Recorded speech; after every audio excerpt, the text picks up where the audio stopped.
Le monde des réseaux informatiques, ça bouge à une vitesse incroyable. Aujourd'hui, les entreprises ont des besoins de performance, de flexibilité et de sécurité qui explosent littéralement. Mais la vraie question c'est, est-ce que les architectures réseau traditionnelles peuvent encore suivre le rythme? C'est justement ce qu'on va explorer en regardant de plus près pourquoi ces systèmes sont poussés dans leur dernier retranchement. Alors, est-ce que les bons vieux schémas de réseau sont toujours d'actualité?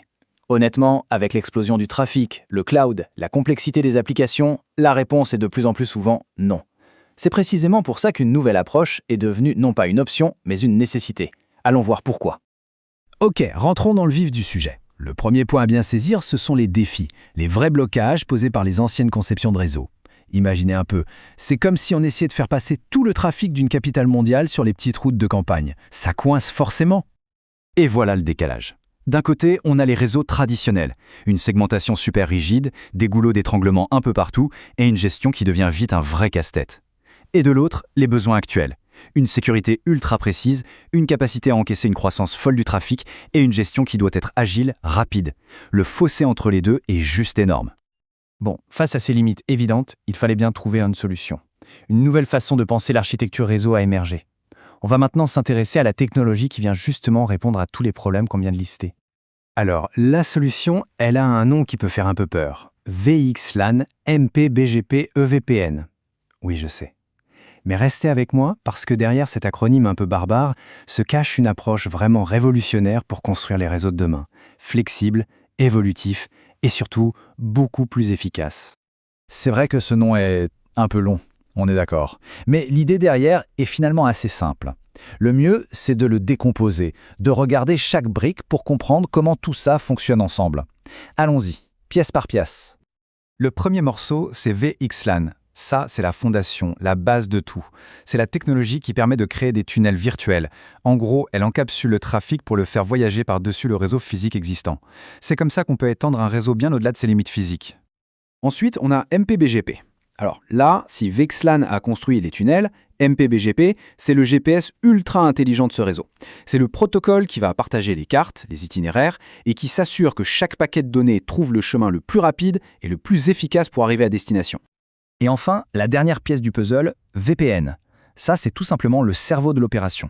VPN utilise BGP pour distribuer non seulement les routes, mais aussi toutes les informations sur les appareils connectés. C'est cette intelligence qui unifie la gestion et qui rend le réseau beaucoup plus autonome et automatisé. Fini le travail manuel fastidieux d'avant. Bon, on a vu la théorie, le quoi, c'est bien beau tout ça, mais maintenant, passons au comment. Comment on met en place une architecture pareille, concrètement? Voyons les grandes étapes. En réalité, la migration se fait en 4 étapes assez logiques. D'abord, on s'assure d'avoir une base physique saine et robuste, ce qu'on appelle la sous-couche. Ensuite, on active le fameux GPS, le plan de contrôle BGP. Troisième étape, on configure les points d'entrée et de sortie de nos tunnels VXLAN. Et enfin, l'étape la plus importante, on segmente le réseau pour créer des couloirs étanches et sécurisés pour différents utilisateurs ou applications, ce qu'on appelle des locataires. D'accord, on a tout construit. Mais quel est le résultat final de toute cette belle architecture? On va maintenant se pencher sur les bénéfices concrets et surtout sur cette fameuse capacité à segmenter le réseau de manière ultra efficace. Et là, le résultat est juste limpide.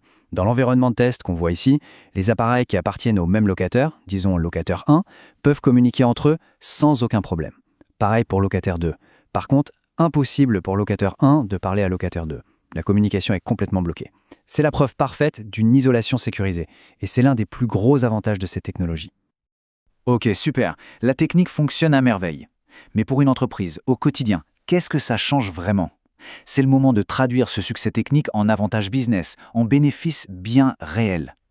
Eh bien, les avantages sont énormes et très concrets. Premièrement, une flexibilité totale. On peut créer des segments réseau sur mesure pour n'importe quelle application ou n'importe quel groupe d'utilisateurs. Deuxièmement, une évolutivité quasi illimitée pour absorber la croissance sans avoir à tout changer. Et enfin, une bien meilleure efficacité opérationnelle parce que la gestion est plus simple et le réseau plus résilient.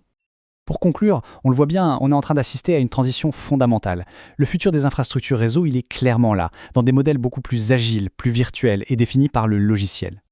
Ce qu'il faut vraiment retenir, c'est que ce n'est pas juste une petite mise à jour technique. Non, c'est une véritable évolution qui permet aux entreprises de se préparer sereinement aux défis d'aujourd'hui, mais aussi à ceux de demain.